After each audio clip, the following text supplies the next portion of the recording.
Tony FS kembali datang menghibur teman-teman di sini. Bismillah, assalamualaikum. Sebuah kisah dari Mas Rian @rian_nur_fajri. Catatan kelam Mirna berdasarkan kisah nyata.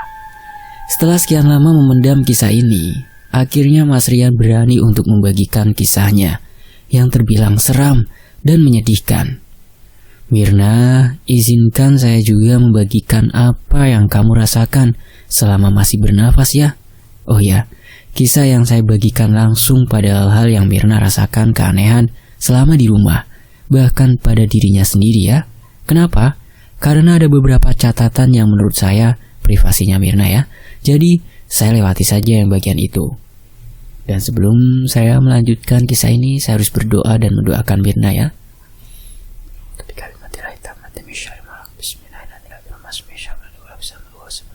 Allahumma sholli ala Muhammad sallallahu alaihi wasallam.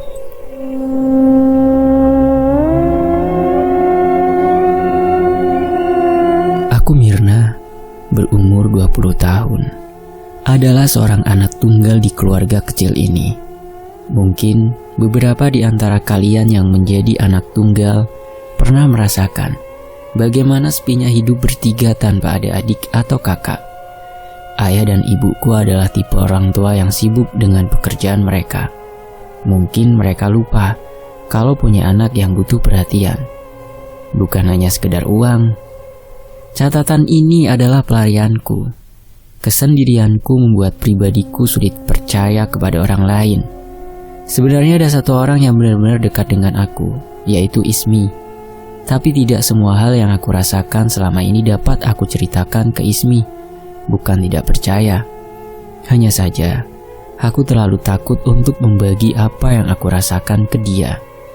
Semula bermula saat aku memasuki umur 20 tahun, 11 Februari tahun 2009. Kalian tahu, aku tidak pernah merasakan apa itu yang namanya merayakan hari ulang tahun.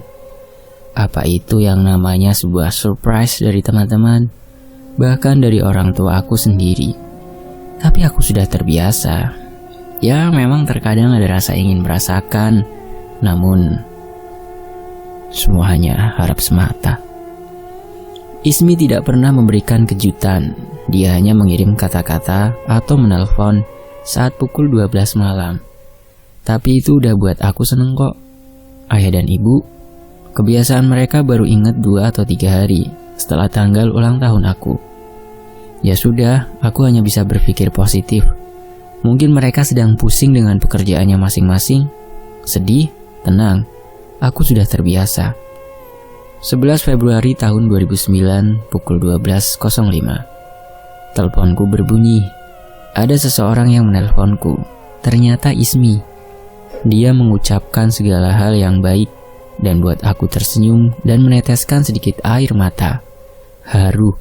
Hanya satu orang yang ingat dengan ulang tahunku. Berbincang cukup lama dengan Ismi dan akhirnya dia izin pamit karena ingin tidur pagi hari. Dia harus berangkat kerja seperti biasa. Tak apa, walau hanya 5 menit pun aku cukup senang kok. Telepon ditutup dan aku taruh handphone di meja samping kasur. Aku ambil buku novel yang sedang aku baca agar cepat mengantuk. Disinilah momen yang aku alami untuk pertama kalinya selama hidupku. Bahkan selama tinggal di rumah ini. Saat aku sedang asyik membaca, pintu kamarku tiba-tiba seperti ada yang membuka. Mataku langsung tertuju ke arah pintu. Di sini pikiranku langsung terbayang. Apa mungkin ayah dan ibu mau kasih aku surprise? Nggak ada sedikit pun pikiran mistis saat melihat pintu kamarku. Tapi pintu tersebut langsung terhenti. Iya, hanya terbuka sedikit aja. Aku masih terus menatap ke arah pintu. Sekian lama menunggu, ternyata tidak ada yang masuk. Aku coba memanggil, "Ayah, ibu." Tidak ada jawaban sama sekali. Aku coba memanggil lagi, "Ya, bu." Tidak ada jawaban sama sekali. Aku coba memanggil lagi, "Ayah, ibu." Tetap tidak ada jawaban sama sekali. Aku coba bangun dan menuju ke arah pintu. Aku buka, tapi aku bingung. Gak ada satu orang pun berada di depan pintu kamarku. Aku pun coba kembali memanggil ayah dan ibu. namun tetap tidak ada jawaban. Karena penasaran, aku pun menuju kamar mereka. Saat pintu kamarnya terbuka, betapa kagetnya aku, karena ternyata ayah dan ibu sudah tertidur. Lalu siapa yang buka pintu kamarku? Di situ aku terdiam sebentar. Ternyata ibu terbangun dan langsung melihat ke arahku. "Kenapa, Mir? Kok kamu belum tidur?" tanya ibu.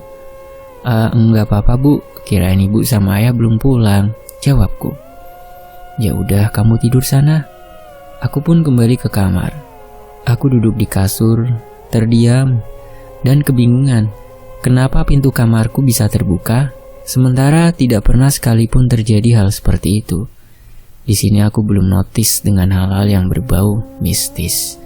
Aku masih bodoh amat saat itu. Aku lanjutkan membaca novel. Mungkin ada setengah jam lebih aku fokus membaca, lalu aku mendengar suara pintu terbuka dan menutup dari arah luar kamar. Aku berpikir-pikir, mungkin ibu atau ayah mau ke kamar mandi. Tak lama kembali terdengar suara pintu terbuka dan tertutup. Aku masih cuek dan terus melanjutkan membaca novel tersebut. Tapi tak lama, kembali aku mendengar suara pintu terbuka dan menutup lagi. Tetap aku masih cuek. Belum ada rasa penasaran atau risih karena mendengar pintu tersebut. Hingga keempat kalinya, rasa risihku pun mulai memuncak. Aku bangun dan membuka pintu kamar, keluar mencari sumber suara, ke ruang tamu, kamar mandi, sampai halaman depan rumah. Tapi tidak ada siapapun. Aku menuju kamar ayah dan ibu lagi. Aku buka tapi mereka masih terlihat tidur di kasurnya. Ibu adalah tipe orang yang gampang terbangun dengan suara sekecil apapun, termasuk saat aku buka pintu kamarnya. "Kenapa lagi, Mir? Kamu tuh dari tadi bolak-balik aja ke kamar ibu." "Ibu tadi keluar masuk kamar ya?" "Enggak, ibu tidur dari tadi, ayah juga," jawabnya. Seketika irama jantungku berdetak cukup cepat mendengarnya. "Kenapa emangnya, Mir?" Enggak apa-apa, Bu." Aku langsung menutup pintu kamarnya dan menuju kamarku. Otakku mulai membayangkan hal-hal yang di luar nalar. Siapa tadi yang buka pintu kamar aku? Siapa tadi yang bolak-balik buka tutup pintu di luar? Aku berusaha tenang. Mood untuk kembali membaca novel hilang sudah, dan aku putuskan untuk tidur malam itu juga. Ini masih permulaan. Sejujurnya keluargaku tidak terlalu rajin dalam hal soal ibadah. Ayah dan ibu terkesan cuek dengan hal tersebut. Kadang aku belajar membaca Al-Quran dari sebuah YouTube. Ini pun karena kesadaranku sendiri. Tanggal 12 Februari tahun 2009. Hari ini aku terbangun sedikit siang, keluar kamar dan menuju kamar mandi untuk sikat gigi dan cuci muka. Oh ya, di sini juga ada mbak yang bersih-bersih rumah, tapi beliau nggak nginep karena rumahnya dekat dari sini. Tugas beliau hanya bersih-bersih dan cuci baju. Habis itu udah langsung pulang lagi. Kebetulan saat aku bangun ketemu sama dia lagi cuci baju di kamar mandi belakang rumah dekat dapur. "Baru bangun, Mir?" "Iya, Mbak, susah tidur aku semalam." "Cuekin aja, Mir," kata Mbak. Aku langsung terdiam. Apa maksud ucapan beliau itu? Aku mau tanya tapi takut membahas hal-hal mistis, jadi aku urungkan dulu. "Oh iya, Mir, itu tadi ada orang datang ngasih bungkusan kotak. Mbak taruh di ruang tamu ya." "Hah? Dari siapa itu, Mbak?" "Enggak tahu, Mir. Mbak tanya juga langsung pergi orangnya. Tapi katanya itu buat kamu, Mir." "Hah? Buat aku?" Tanpa pikir panjang, aku pun langsung menuju ruang tamu. Terlihat bungkusan hitam dan kotak. Saat aku pegang seperti dibungkus dengan kardus. Gak ada tulisan apapun. Aku buka dan ternyata di dalamnya terdapat sebuah boneka kecil. Aku bingung. Siapa yang ngasih boneka ini? Anehnya bentuk boneka ini sedikit aneh menurutku. Tapi ya sudahlah. Mau dicari kemanapun gak akan tahu siapa yang kirim. Aku kembali ke si Mbak mau tanya gimana bentukan orang yang ngirim bungkusan ini. Tapi percaya atau tidak, si Mbak tersebut udah gak ada. Aku cari seluruh bagian rumah, tapi gak juga ketemu keberadaannya. Mungkin udah pulang kali. Tapi aku gak sadar kalau dia lewat. Itu bagian positif dari pikiranku. Karena masih terheran siapa yang kirim boneka ini. Aku pun tidak banyak teman cowok dan tidak ada juga yang lagi dekat dengan aku. Karena lapar, aku taruh boneka itu di kamar dan aku langsung menuju dapur. Tak terasa udah memasuki waktu isya. Ayah dan ibu biasanya sudah sampai di rumah sebelumnya, tapi kali ini belum juga. Mungkin macet di jalan. Sembari menunggu ayah dan ibu, aku duduk di ruang TV sembari menonton. Samar-samar aku mendengar suara dari arah kamar, seperti ada benda jatuh. Aku bisa dengar karena posisi kamarku tidak jauh dari ruang TV. Aku langsung menuju kamar, penasaran apa sih yang jatuh. Betapa kagetnya aku saat buka pintu kamar. Semua boneka yang ada di lemari pajangan ada di bawah semua. Bahkan sampai lampu duduk yang ada di meja ikut jatuh di bawah. Ada yang aneh. Boneka yang dari orang asing itu aja yang masih utuh di lemari pajangan. Cuma boneka itu. Aku rapihkan boneka yang jatuh di lantai. Masih bingung kenapa semua boneka bisa jatuh. Rasa takut? Ya tentu ada. Siapa yang gak takut lihat semua boneka tiba-tiba ada di bawah? Angin apa ya? Gak mungkin ah. Kaca kamar aku tutup. AC? Gak mungkin, sebesar apa sih angin AC? Aku beranikan diri saat itu buat beresin semua bonekanya. Satu hal yang aku gak mau lihat adalah boneka dari orang asing itu. Entah kenapa ada rasa aneh kalau aku lihat itu boneka. Serem aja rasanya. Setelah selesai, aku kembali ke ruang TV. Harapanku saat itu adalah ayah dan ibu cepat pulang. Jujur aku sudah mulai gelisah. Mau keluar tapi gak tahu harus kemana. Rumah Ismi pun jauh dari rumahku dan juga tidak ada kendaraan. Terpaksa menahan rasa takut saat itu juga. Aku putar suara TV sekencang-kencangnya agar tidak mendengar suara lain lagi. Tapi entah kenapa, aku merasa bahwa rumah mulai sedikit berubah. Aku merasa ada yang mengawasi. Aku cuekin, aku paksa untuk fokus ke arah TV. Tiba-tiba aku merinding. Langsung terngiang kata-kata orang-orang kalau merinding menandakan ada makhluk halus yang hadir di sekitar kita. Makin-makin gak menentu perasaanku saat itu. Hawa takut mulai menguasai aku. Aku ambil handphone dan telepon ibu. Bu, ada di mana? Pulang jam berapa? Ini lagi di jalan, Mir. Macet parah karena ada kecelakaan. Kenapa, Mir? Oh, enggak apa-apa, Bu. Aku gak mau buat mereka khawatir. Apalagi sedang di jalan, bisa bahaya. Lagi terpaksa menahan rasa takut sendirian. Bahkan tenggorokan kering dan mau minum aja aku gak berani untuk ke dapur. Benar-benar parno malam itu aku dibuatnya. Kalian tahu rasanya bagaimana saat itu? Benar-benar ingin mati saja. Sendirian dengan kondisi hawa mistis yang kuat. Siapa yang kuat? Apalagi aku penakut. Tapi juga penasaran. Setelah sekian lama menunggu, akhirnya ayah dan ibu sampai di rumah. Tenang rasanya saat itu juga. Tumben kamu nonton TV? Tanya ibu. Iya, aku jarang sekali duduk di ruang TV. Bahkan bisa dihitung jari aku duduk di sini. Karena kondisi aja yang memaksa aku buat di sini. Aku pun langsung menuju kamar. Mata langsung tertuju ke boneka tersebut dan tanpa basa-basi, aku taruh di ruang tamu. Aku benar-benar ngerasa ada yang aneh dengan boneka tersebut. Kayak ada sesuatu. Malam itu niatnya aku mau lanjut membaca novel, tapi mood tidak membantu dan akhirnya aku paksakan untuk tidur. Sisi lainnya adalah aku takut ngalamin kejadian seperti tadi malam. Jadi lebih baik aku tidur saja.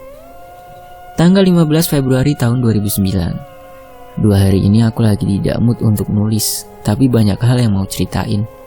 Mulai dari yang mistis, hingga dari hal yang aku gak sangka sampai sekarang. 2 hari lalu, saat aku sedang asyik lanjut baca novel, lagi-lagi ada yang mainin pintu kamar aku. Kali ini bukan cuma sekali, tapi berkali-kali. Aku takut banget, sampai akhirnya aku bangunin ibuku buat ngasih tahu apa yang aku alamin. Ibu tanya, ada apa bangunin dia? Tapi saat aku bilang apa yang aku alamin, ibu gak percaya. Itu saat pertama kalinya aku balik lagi ke kamar karena kesal ibu tidak percaya sama apa yang aku alamin di kamar. Karena masih diganggu, aku kembali lagi ke kamar ibu dan bangunin dia. Tapi kali ini ibu marah sama aku. Mirna, kamu itu udah gede, bisa jaga diri kan? Ibu capek, besok harus kerja lagi. Itu kata ibu. Dan saat itu juga aku gak bisa ngomong apa-apa. Sudah usai? Belum teman-teman. Saat ibu membentak, ayah terbangun dan bertanya ada apa berisik malam-malam. Ibu menjelaskan. Aku berharap ayah paham dan membela aku, tapi aku salah. Goblok, sama gitu aja takut. Umur udah 19 tahun, malu. Astagfirullah, begitu katanya. Bagaimana rasanya mendengar kata-kata tersebut dari orang tua sendiri? Hatiku rasanya seperti ada yang menusuk. Gak percaya dengan apa yang aku dengar saat itu. Aku langsung berlari kembali menuju kamar. Air mata mulai menetes. Samar-samar aku mendengar suara ibu berteriak, "Tutup lagi pintu kamarnya!" Aku hiraukan, terlanjur sakit hatiku. Aku tutup pintu kamar dan menangis jadi-jadinya di kasur. Saat aku menangis pun pintu kamarku tetap ada yang memainkannya. Aku hiraukan, aku tidak peduli. Hal lain yang buat aku makin menangis adalah kata-kata ayah yang bilang, umur udah 19 tahun. Ayah, aku sekarang berumur 20 tahun, ayah. Tak terasa aku pun tertidur malam itu juga. Mungkin lelah menangis sesenggukan. Paginya aku terbangun. Seperti biasa rumah sudah kosong karena ayah dan ibu sudah berangkat pergi ke kantornya. Aku lihat handphone, tidak ada pesan sama sekali. Aku berharap ada perkataan maaf dari ibu dan ayah, tapi itu hanya harapan semu. Tidak ada satupun pesan atau kata-kata dari mereka. Ini adalah hari di mana gangguan ke aku makin menjadi. Aku bingung kenapa baru sekarang aku ngerasain itu semua. Apa salahku? Kenapa di umurku yang ke-20? Aku ketemu lagi dengan si Mbak di dapur. Aku ingat dengan kejadian lusa lalu. Mbak, kemarin kok aku cariin gak ada. Udah pulang ya? Iya Mir. Kok gak pamit Mbak? Aku gak tahu kalau Mbak pulang loh. Gak ada jawaban dari si Mbak. Aku dicuekin. Ya udah aku tinggal mandi saat itu juga. Badan rasanya gerah saat itu. Padahal jarang banget aku mandi pagi, kecuali kalau mau pergi atau sekolah dulu. Saat aku lagi mandi, ada yang ketuk pintu. Tok tok. Kenapa Mbak? Aku lagi mandi. Tapi gak ada jawaban dari luar. Yang ada ketukan lagi. Tok tok. Jengkel juga lama-lama. Karena kesal aku gak sengaja bentak. Kenapa sih Mbak? Dibilang orang lagi mandi. Saat itu juga ketukannya hilang. Mungkin kaget karena aku bentak. Setelah selesai mandi, aku cari si Mbak. Dan lagi-lagi dia udah gak ada di rumah. Kebiasaan pulang gak pernah pamit atau sekedar basa-basi. Kegiatanku di rumah adalah hanya tidur, bangun, makan, dan baca novel. Mau main tapi aku gak punya temen yang bisa diajak bareng. Aku ngerasa gak enak aja kalau main tapi gak nyambung ngobrolnya. Kejadian aneh di rumah ini lebih sering terjadi saat malam hari. Siang ada tapi bisa aku bilang jarang banget. Seperti malam ini. Jam menunjukkan pukul 9 malam. Aku gak tahu ayah dan ibu udah pulang atau belum, karena aku asik baca novel sembari mendengarkan lagu pakai headset. Tapi lama-lama pun aku bosen dan melepas headset tersebut. Di saat headset sudah terlepas, dengan sadar aku mendengar suara ramai dari arah ruang tamu. Pikirku mungkin teman ayah atau ibu datang main ke rumah. Tapi kenapa malam banget? Karena gak pernah sampai semalam ini. Awalnya aku diam, tapi lama-lama aku penasaran juga siapa tamu tersebut, karena benar-benar ramai layaknya keluarga besar berkumpul. Aku pun keluar kamar dengan diam-diam, mengintip dari balik tembok siapa tamu-tamu tersebut. Saat aku intip, aku bingung bukan main. Aku berani sumpah tidak ada siapapun di ruang tamu. Astaga. Tanpa basa-basi aku menuju kamar ibu, dan juga mereka belum pulang. Badan aku langsung merasakan merinding luar biasa. Aku langsung lari menuju kamar dan menutup pintu. Badan aku gemeter. Aku ingin telepon ibu tapi gengsi setelah kejadian kemarin. Jadi aku menutup badan di kasur dengan selimut. Aku telepon Ismi tapi gak diangkat sama dia. Malam itu aku benar-benar sendirian. Suara ramai itu masih ada. Masih aku dengar sampai ke kamarku. Bahkan kali ini ada yang mengetuk pintu kamarku. Tuhan, tolong aku, takut. Aku tutup telingaku karena tidak kuat mendengar suara ramai tersebut. Aku menangis jadi-jadinya saat itu. Aku gak bisa bayangin terjebak di kondisi seperti ini. Badanku makin lama makin lemas karena sudah tidak kuat. Aku pun teriak sejadi-jadinya, "Diam, diam! Aku benci kenapa kalian mengganggu aku."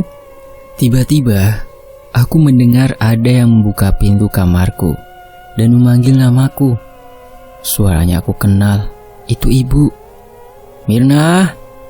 Aku langsung buka selimut dengan perasaan sedikit lega mendengar suara ibu saat itu juga. Tapi apa yang aku harapkan ternyata palsu. Saat aku buka selimut, dengan jelas tidak ada siapa-siapa di situ. Tidak ada ibu, namun pintu kamarku terbuka lebar. Aku diam. Suara gemetarku memanggil, "Ibu!" Air mata kembali menetes di pipiku. "Mirna." Ada suara yang memanggil dari sebelah kananku. Aku pun menoleh dan tidak ada siapa-siapa. Ya Tuhan, rasanya aku ingin mati saja saat itu. Aku baca-baca ayat yang aku ingat, namun percuma. Suara ramai di ruang tamu hilang. Apakah sudah usai? Belum. Seperti kataku, ini hari di mana keanehan makin menjadi. Ada suara menggeram di kamarku, lebih tepatnya di seluruh ruang kamarku.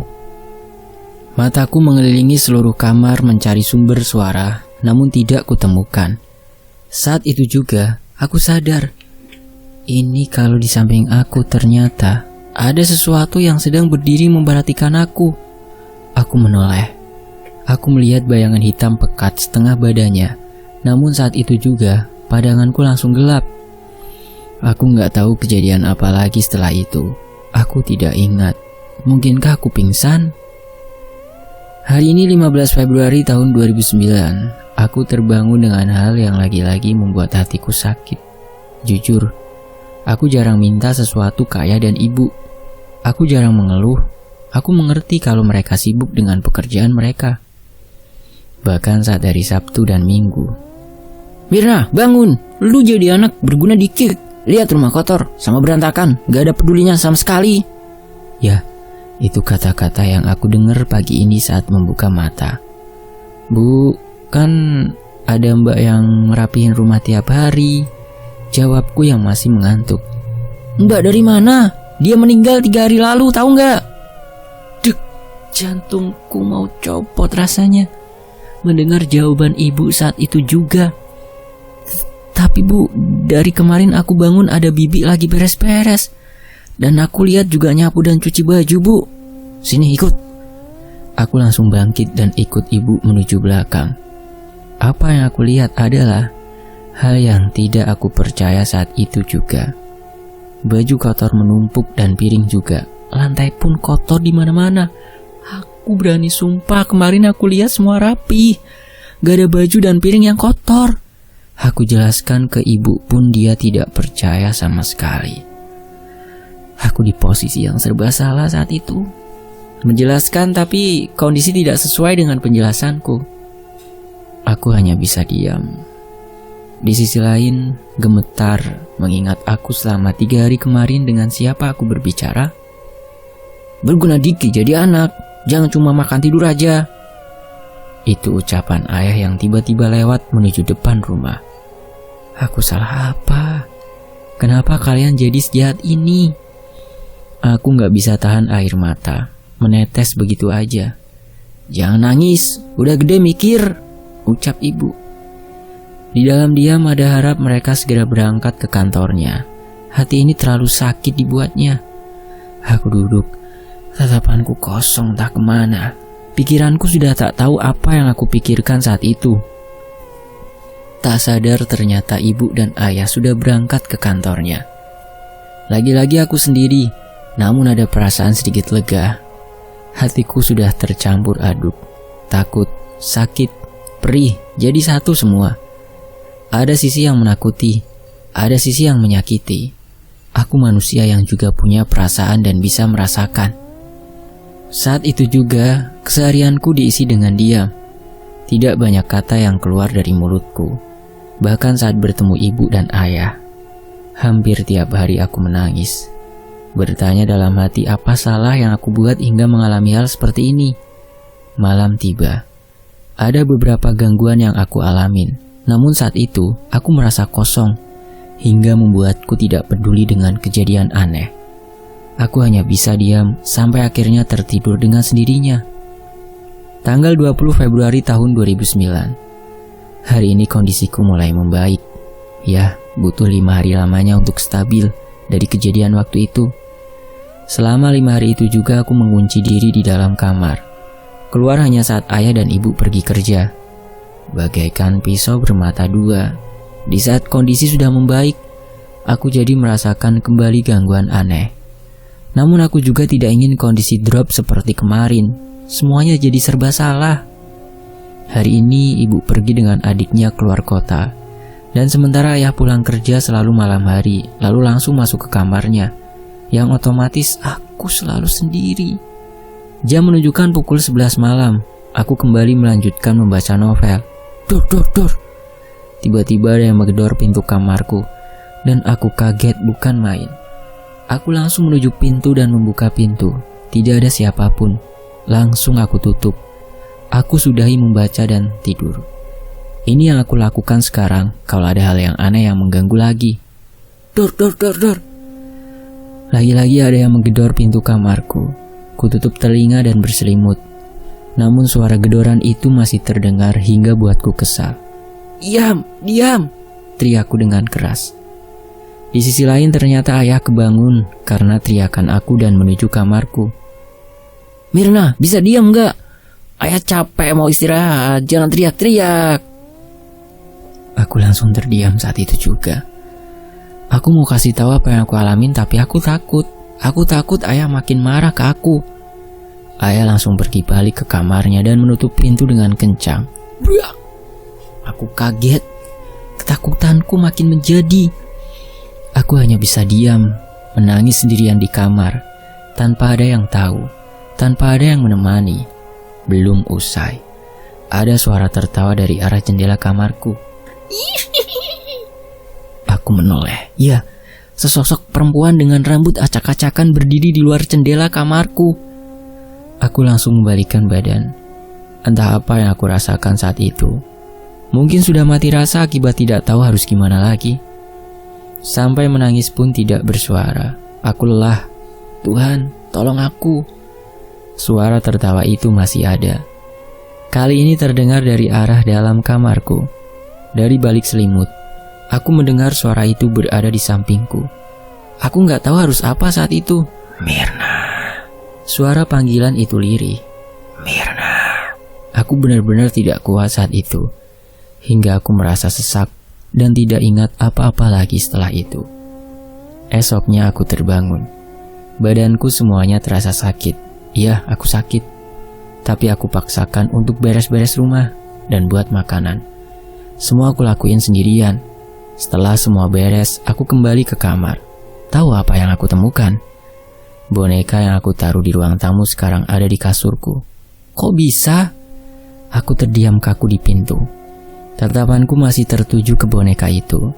Dengan keadaan lemas, aku ambil boneka tersebut dan aku buang ke tempat sampah di depan rumah.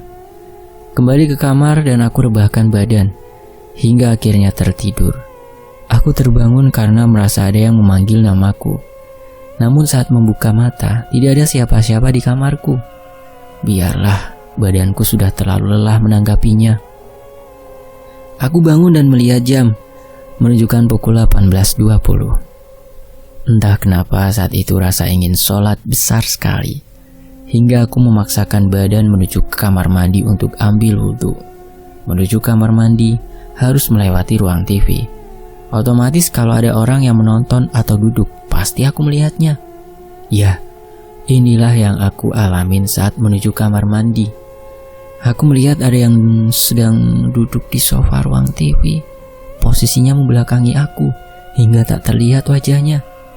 Ini bukan ayah ataupun ibu, karena dari belakang pun aku hafal kalau itu mereka. Langkahku terhenti, memperhatikan siapa yang duduk di sofa tersebut. Aku ingin sekali memanggilnya, tapi takut kalau itu maling atau orang jahat yang mau merampok rumahku. aku urungkan niatku ke kamar mandi. Perlahan aku balikan badan agar sosok itu tidak sadar dengan kehadiranku. Namun secara tiba-tiba sosok itu menoleh ke arahku. Tatapanku langsung tertuju ke wajahnya, dan aku tertegun karena apa yang aku lihat sangatlah menakutkan. Sosok wajah yang terlihat hanya tengkorak tanpa bola mata. Aku terkunci seketika. Tatapanku tidak bisa teralihkan dari wajah itu. Badanku lemas luar biasa dan gemetar kencang. Perlahan badan terjatuh ke bawah. Tatapanku tetap ke wajah itu dengan keadaan menangis. Aku tidak bisa apa-apa. Aku hanya bisa menyenderkan badan ke tembok. Perlahan sosok samar-samar menghilang. Aku masih duduk terdiam di tempat. Rasanya sudah tidak ada lagi energi untuk bangkit. Ini adalah momen yang benar-benar tubuh aku sangat drop. Dengan menyeret badan, aku menuju kamar. Benar-benar tidak ada tenaga saat itu. Naik ke kasur dan kembali mencoba tidur. Perut rasanya sangat lapar.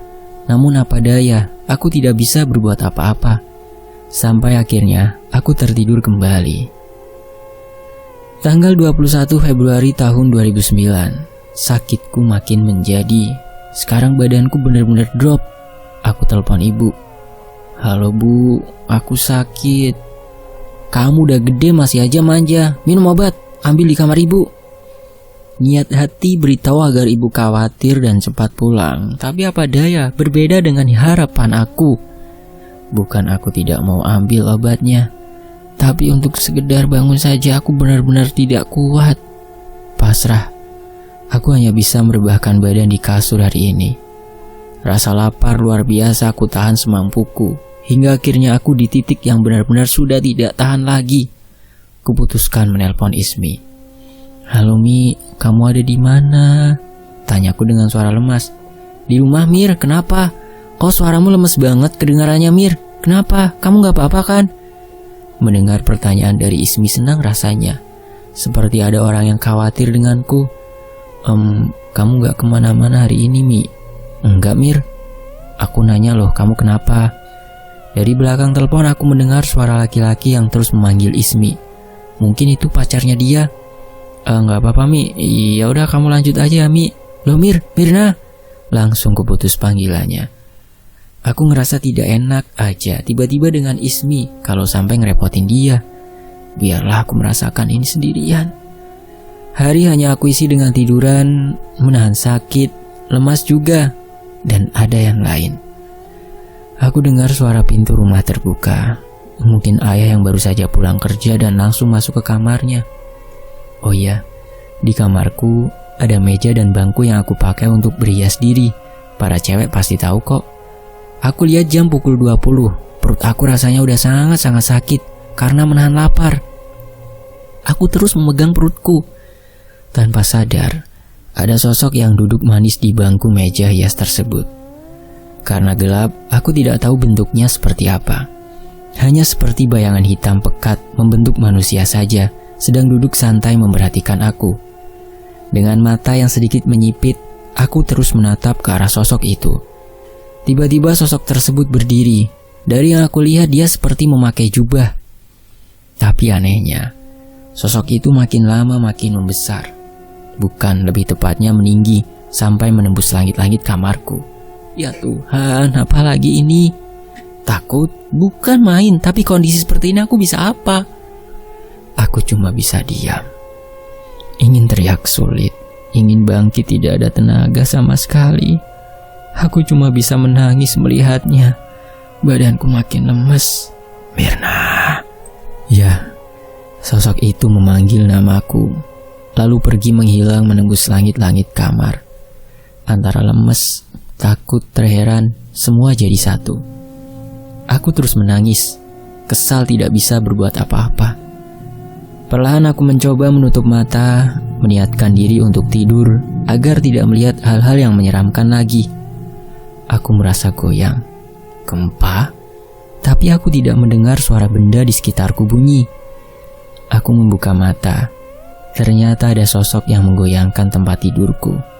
Dan ini benar-benar kencang sekali. Aku makin takut. Ya Allah, tolong aku. Lagi-lagi aku hanya bisa menangis. Sampai akhirnya terhenti. Ada yang berdiri di depan kasurku. Seorang nenek-nenek bungkuk melihat ke arahku. Aku menatap matanya, putih. Aku cuma bisa diam. Entah udah keberapa kalinya aku menangis sampai sulit untuk mengeluarkan air mata lagi. Aku mau mati saja. Aku mau mati saja. Aku sudah tak kuat, kataku dalam batin. Gelap, hampir setiap hari aku pingsan. Terbangun karena ada yang memanggil. Aku kenal suara itu. Ismi, panggilku. Badan yang tadinya lemas tiba-tiba mendapatkan energi untuk memeluk Ismi yang berada di sampingku. Aku menangis jadi-jadinya. Aku peluk dia sekencang-kencangnya hingga Ismi menegurku. Mir, kamu sakit? Muka kamu pucat banget, Mir. Sakit dari kapan kamu? Tanya Ismi yang khawatir. Dari 3 hari lalu, Mi.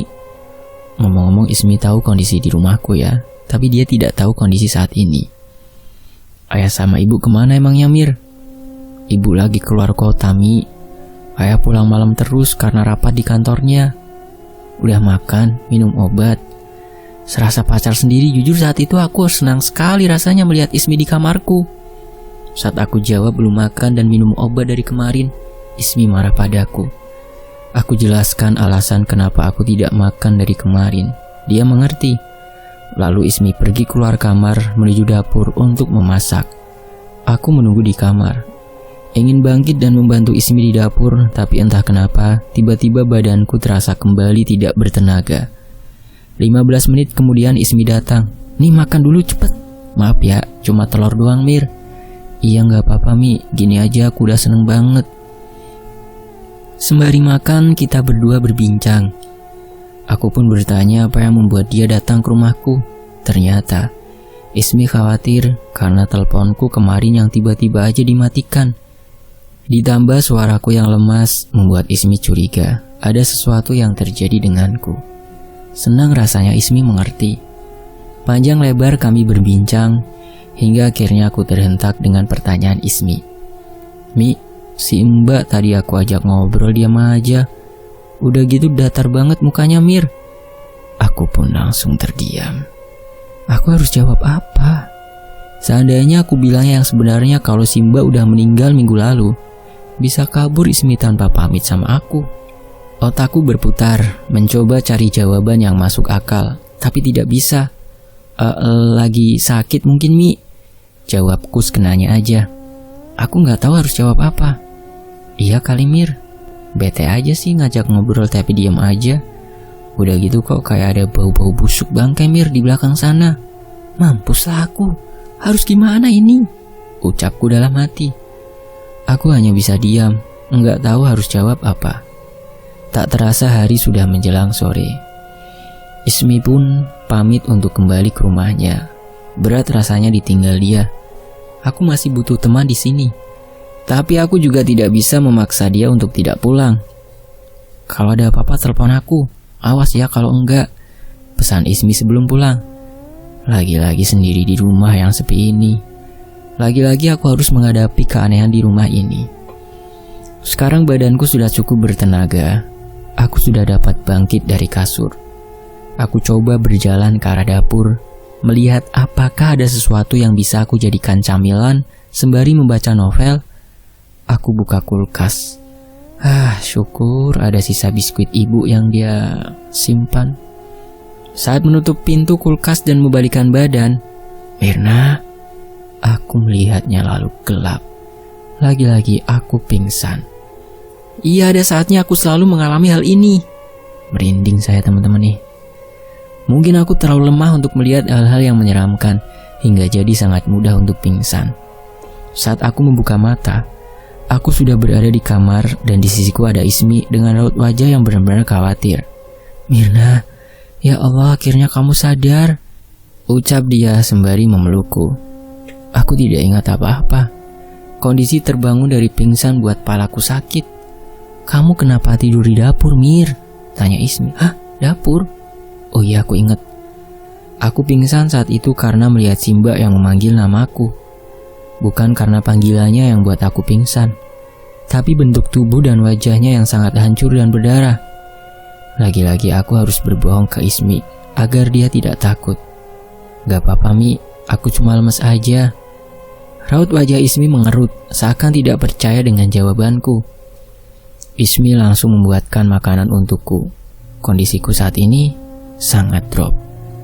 Aku lihat ke arah jam dinding, jam menunjukkan pukul 14 lebih 12 menit. Itu artinya aku pingsan dari kemarin sore sampai sekarang. Siapa yang tidak kaget mengetahui itu? Inilah alasan lain kondisiku semakin drop saat tahu pingsan selama itu. Aku pun penasaran bagaimana Ismi bisa membawa aku dari dapur ke kamar dan kenapa dia datang lagi ke rumahku. Ismi datang, dia mau masak telur lagi untuk aku. Gak apa-apa, yang penting aku bisa makan. Mi, kamu kok bisa kesini lagi Mi? Tanyaku. Iya, tadi pagi aku telepon kamu dan gak diangkat-angkat. Gak tahu kenapa perasaanku gak enak Mir. Oh, sama siapa kamu? Tuh, sama pacarku. Dia ada di ruang TV lagi nonton. Dia juga yang angkat kamu ke kamar. Maaf ya Mir.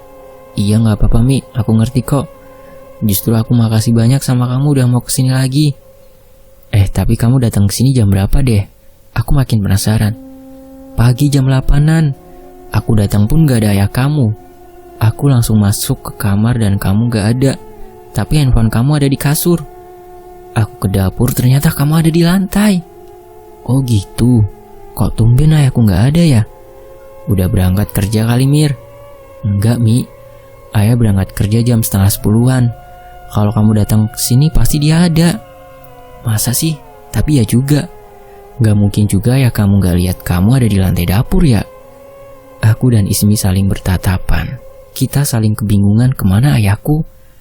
Mungkin dia di kantor kali Mi tidurnya, ucapku. Ayah emang sering tidur di kantor kalau lembur sampai malam hari. Tiba-tiba pacar Ismi ketuk kamarku. Itu siapa sih cewek yang di rumah lu Mir? Tanyanya tiba-tiba. Hah, cewek? Aku pun kebingungan dengan maksud pacarnya Ismi. Iya cewek, kayak mbak-mbak gitulah pokoknya. Kenapa emangnya sih? Aku malah ikut penasaran. Gua lagi nonton TV, itu mbak-mbak bolak-balik terus depan TV halangin gua lagi nonton Mir. Mampuslah aku. Itu Simba kenapa makin jadi aja ngeganggunya ya? Astagfirullah. Terus kemana dia sekarang? Udah keluar, gak tahu kemana. Bukan Simbanya yang aku takutin sekarang. Tapi aku takut Ismi dan pacarnya tahu kalau itu Simba udah meninggal. Aku mencoba alihkan pembahasan itu dengan pembahasan yang lain. Waktu memasuki sore, ibu pulang. Dia langsung datang ke kamarku. Masih sakit? Tanya ibu. Masih Bu, jawabku lemes. Neng, suruh temennya minum obat kalau sakit, jangan manja, ucap ibu ke Ismi. Aku lihat Ismi hanya tertawa kecil mendengar ucapan ibu. Aku tahu pasti dia merasa aneh kenapa ibu bisa berkata seperti itu kepadanya. Mir, panggil Ismi dengan raut sedihnya. Enggak apa-apa Mi, aku enggak apa-apa kok. Aku coba meyakinkan Ismi. Menjelang malam Ismi pamit pulang. Sedih, masih ingin berbincang rasanya. Tapi rumah dia jauh, jadi aku tidak tega juga menahannya sampai malam suntuk. Besok aku telepon ya, ucap Ismi sembari meninggalkan kamarku. Setelah Ismi pergi, aku langsung meminum obat dan tidur agar esok bisa kembali sehat seperti biasa. Sekarang, aku sudah tidak peduli dengan gangguan aneh lagi di rumah ini. Tanggal 27 Februari tahun 2009. Ismi tahu dengan apa yang aku alami selama ini. Bagaimana bisa? Kejadian saat pacarnya Ismi diganggu Simba buat dia curiga karena melihat gelagat Simba yang tidak seperti manusia biasanya. Oh ya, kondisiku makin hari makin drop. Sekarang aku benar-benar tidak bisa bangkit dari kasur. Aku pun tidak berobat ke dokter karena ayah dan ibu tetap sibuk dengan pekerjaan mereka. Tak apa, asal mereka senang. Hari ini Ismi mau datang ke rumah lagi dengan pacarnya. Ada hal yang mau dia bicarakan sama aku. Aku tahu, pasti akan menyinggung tentang Simba, pasti. Jam 1 siang Ismi datang. Dia langsung datang ke kamarku. Halo cantik, udah sehatan belum? Senang sekali rasanya mendengar dan melihat dia. Ismi udah seperti hiburan untukku. Ismi mengajak aku untuk mengobrol di ruang TV dengan pacarnya. Tentu saja dia membopong aku karena badanku yang benar-benar lemas tak berdaya. Mir, sapa pacarnya Ismi. Mau ngobrolin apa sih kalian? Tanya aku yang penasaran. Ismi dan pacarnya saling sikut, seakan mereka tidak ingin buka topik pembicaraan. Gini Mir, ucap pacar Ismi. Lu inget kan yang kejadian gue lagi nonton terus simbak bolak-balik itu? Oh ya inget, kenapa emangnya? Gue ngerasa aneh sama gelagatnya. Jadi gue iseng nanya ke temen gue anak kabel IndiHome. Terus aku makin penasaran. Jadi dia sempat pantau keadaan rumah ini, Mir. Keselnya aku dengar penjelasan pacarnya Ismi ini setengah-setengah terus. Iya, terus kenapa? Duh, gimana ya bilangnya? Udah aku balik ke kamar aja, ucapku yang kesal dengan dia. Iya Mir, gini Mir. Ada sesuatu di rumah ini, tapi gak bisa gue sebutin. Sesuatu itu jahat, mau ngancurin keluarga ini. Intinya ada keterlibatan orang dekat sama lu juga, Mir. Keterlibatan orang dekat itu siapa maksudnya sih? Ya gue kagak bisa sebutin, karena sesuatu itu bisa nyerang gue seandainya gue kasih tahu ke lu, Mir. Gue cuma bisa kasih tahu itu aja, percaya atau enggak terserah lu dah. Aku pun terdiam, mencoba mencerna omongan pacarnya Ismi. Tapi kondisiku tidak memungkinkan untuk berpikir. Jadi saat itu aku cukup pendam tanpa melanjutkan mencari tahu apa maksud dari sesuatu itu. Aku pun langsung mengalihkan pembicaraan, mencoba bertanya-tanya tentang hubungan mereka, hingga akhirnya Ismi dan pacarnya pamit pulang berbarengan dengan ayah dan ibu datang. Bu, Pak, pamit ya. Kalian tahu, ayah dan ibu tidak menjawab. Di luar cerita, sebelum melanjutkan, gue mau ngasih tahu kalau banyak hal yang gue pun bertanya-tanya ada apa sebenarnya dengan Mirna dan keluarganya. Sampai akhirnya Ismi berani membuka kebenaran itu. Dan ini adalah catatan terakhir dari Mirna. Setelah catatan ini, Mirna mengalami koma panjang. Dari hasil dokter, Mirna sehat, gak ada gejala sakit apapun. Dari hasil pemeriksaan juga semua sehat. Entahlah hanya Allah dan keluarga mereka yang tahu. Kembali ke cerita, tanggal 5 Maret tahun 2009. Badanku benar-benar sulit digerakkan. Untuk menulis ini saja butuh waktu cukup lama, karena harus menulis perlahan. Ayah dan ibu bertengkar. 4 hari lalu saat aku sedang membaca novel, samar-samar aku mendengar suara mereka dari dalam kamarnya. Aku tidak tahu apa penyebabnya. Tepatnya, aku tidak ingin tahu. Ini adalah pertengkaran mereka untuk sekian kalinya. Setelah selama 1 tahun ini, mereka akrab kembali. Dari awal pertengkaran saat aku SMA, aku emang tidak tahu apa penyebabnya. Ibu tipe yang memendam sendiri. Ayah, tipikal seperti hampir semua lelaki yang tidak ingin permasalahannya diketahui oleh siapapun. Ya, aku seperti orang bodoh yang tidak tahu apa-apa di rumah ini. Tanggal 2 Maret tahun 2009. Kondisiku makin memburuk. Benar-benar buruk sekali. Selama sehari itu, aku hanya bisa berada di kasur, ditemani sebuah buku novel yang tinggal hanya beberapa lembar lagi usai ku baca. Malam hari menjadi hal yang aku benci. Malam itu aku sudah mencoba untuk tidur, namun kesadaranku menangkap hal janggal di dalam kamarku. Suara nafas, lebih tepatnya suara seperti sedang menggeram. Mataku pun langsung terbuka. Mencoba melihat kanan dan kiri secara perlahan. Aku takut ada sosok yang menyeramkan lagi. Dan ternyata benar. Ada sosok sedang berdiri di sudut kamarku. Sosok ini berbeda dengan yang sebelumnya. Kedua bola matanya yang menyala berwarna merah. Aku melihat kulitnya seperti bersisik dan lidahnya menjulur sampai menyentuh lantai. Sosok itu terus memperhatikan aku. Wajahnya terlihat seperti hewan. Tatapan matanya tajam dan seperti sedang marah. Apa aku buat salah? Aku mau teriak tapi suaraku seperti tertahan di tenggorokan. Aku takut. Syukurnya sosok itu tidak lama menampakkan dirinya. Dia langsung menghilang, seakan sedang memantau mangsa yang ingin dia bawa ke suatu tempat.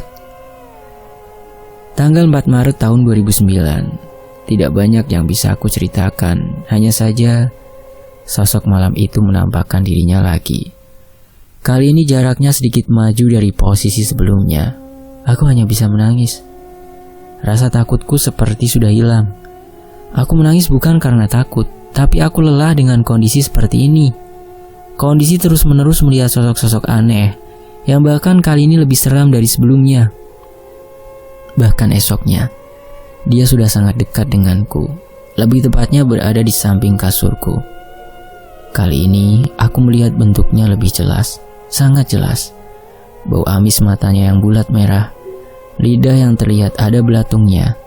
Kali ini aku takut, bukan karena bentuknya, tapi aku takut sosok ini melakukan sesuatu kepadaku.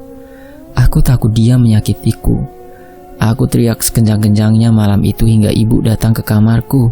"Ada apa sih Mir malam-malam teriak? Ganggu orang istirahat aja." Bu, ada setan dekat kasurku, Bu. Aku takut, Bu," ucapku dengan suara gemetar. "Mana, ibu nggak lihat apa-apa. Jangan cari gara-gara kamu ya, Mir," balas ibu. Ibu langsung menutup pintu kamarku dengan keras. "Pria!"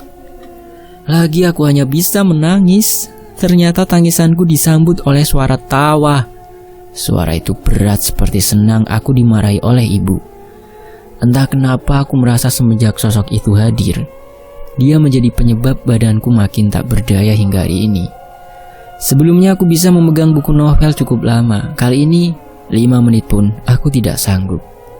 Aku tidak terlalu tahu tentang dunia gaib, tapi aku selalu berdoa kepada Tuhan agar semua cobaan ini cepat pergi. Tolong. Itu adalah catatan akhir Mirna. Mengecewakan? Iya. Memang apa yang kita harapkan. Gua rasa dari seluruh kisah yang ditumpahkan Mirna di catatannya sudah sangat jelas kalau dia selama ini menderita. Di buku catatan akhirnya ada tulisan, "Tolong." Ya, dan tulisannya berantakan seperti dia sedang ada yang menariknya atau menakutinya. Kata "tolong" itulah catatan terakhirnya, karena pada tanggal 6 Maret tahun 2009, Ismi mendapatkan kabar kalau Mirna masuk ke rumah sakit. Maka saat itu juga Ismi pergi ke sana. Ismi melihat Mirna dalam keadaan tidak sadarkan diri. Alat-alat medis terlihat seperti berusaha untuk membuat Mirna tetap bernafas. Di situ ada ibu Mirna. Ismi pun bertanya dengan sangat sopan kenapa Mirna bisa jadi seperti ini. Tapi jawaban ibu Mirna tidak jelas dan tidak menjelaskan penyebabnya. Ismi teringat sesuatu saat dia datang ke rumahnya. Mirna pernah berkata hal yang buat Ismi selama ini kepikiran dengannya. "Mi, aku cuma percaya sama kamu.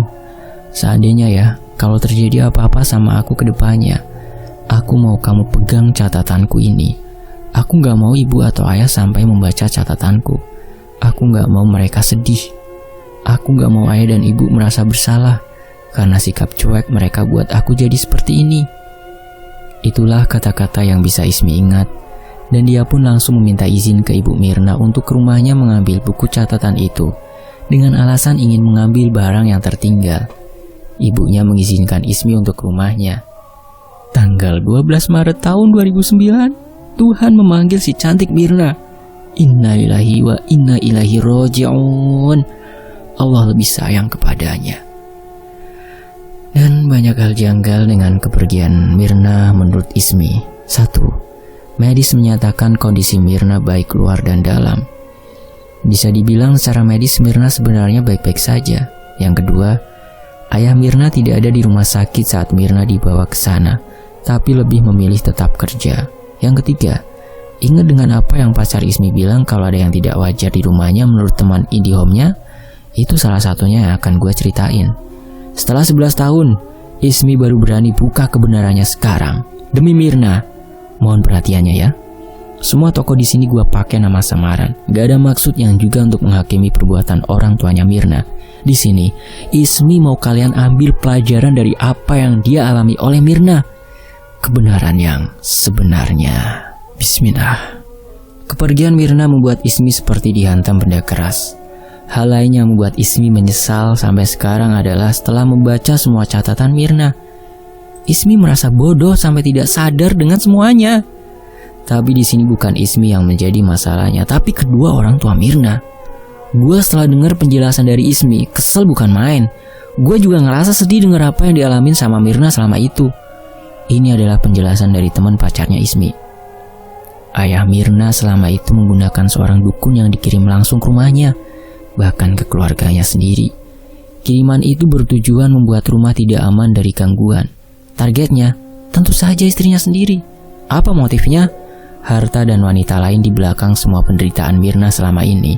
Ya, ayah Mirna ingin cerai dengan ibu Mirna, namun sang ibu menolak. Entah apa alasannya. Ibu Mirna punya tanah ratusan hektar yang ingin dikuasai oleh ayahnya setelah cerai.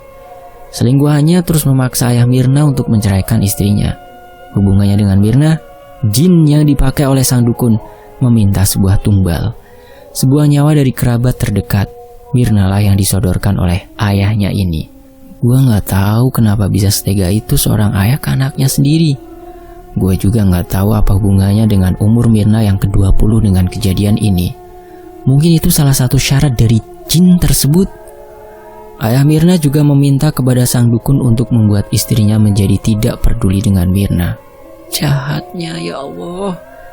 Kabar terakhir yang Ismi dapat, 2 bulan setelah kepergian Mirna, ayah dan ibunya bercerai. Masalah harta? Entahlah. Cuma motif cerai karena ibu Mirna memergoki ayah Mirna dengan selingkuhannya. Satu hal lagi yang buat Ismi menyesal sampai sekarang adalah teman pacarnya tersebut bilang Sukma Mirna dibawa oleh jin tersebut ke dunianya. Seandainya Ismi beritahu kalau Mirna masuk rumah sakit, ada kemungkinan untuk menyelamatkan Sukmanya. Tapi nasi sudah menjadi bubur. Ismi pun menurut gua gak salah karena dia awam dengan hal-hal seperti ini. Dan demikianlah kisah kelam yang dialami oleh Mirna. Gue lihat foto Mirna, cantik-cantik banget. Silakan ambil pelajaran dari kisah ini ya. Mirna sudah tenang di sana. Tidak perlu lagi kita menghakimi kedua orang tuanya. Segala hal di dunia ini apa yang menurut kita nggak mungkin, namun ternyata benar terjadi. Hanya saja kita sulit menerima setiap kejadian di luar logika, karena kita tidak mengalami hal itu secara langsung. Terima kasih sudah menyimak kisah Mirna. Dan saya mohon buat teman-teman semuanya luangkan waktu ya untuk mengirimkan Al-Fatihah kepada Mirna. Tsumma ila ruhi Mirna. Al-Fatihah. A'udzubillahi minasyaitonirrajim. Bismillahirrahmanirrahim. Alhamdulillahirabbil alamin arrahmanirrahim maliki yaumiddin. Iyyaka na'budu wa iyyaka nasta'in. Ihdinas siratal mustaqim, siratal ladzina an'amta 'alaihim ghairil maghdubi 'alaihim waladdallin. Rabbighfirli wa liwalidayya, amin. Semoga Mirna tenang di sana. Amin. Tony FS pamit. Terima kasih Mas Rian sudah mengizinkan cerita ini untuk dibacakan di sini. Wassalamualaikum warahmatullahi wabarakatuh. Terima kasih teman-temanku. Sampai jumpa di kisah lainnya. Tetap di Tony FS. Alhamdulillahirabbil alamin.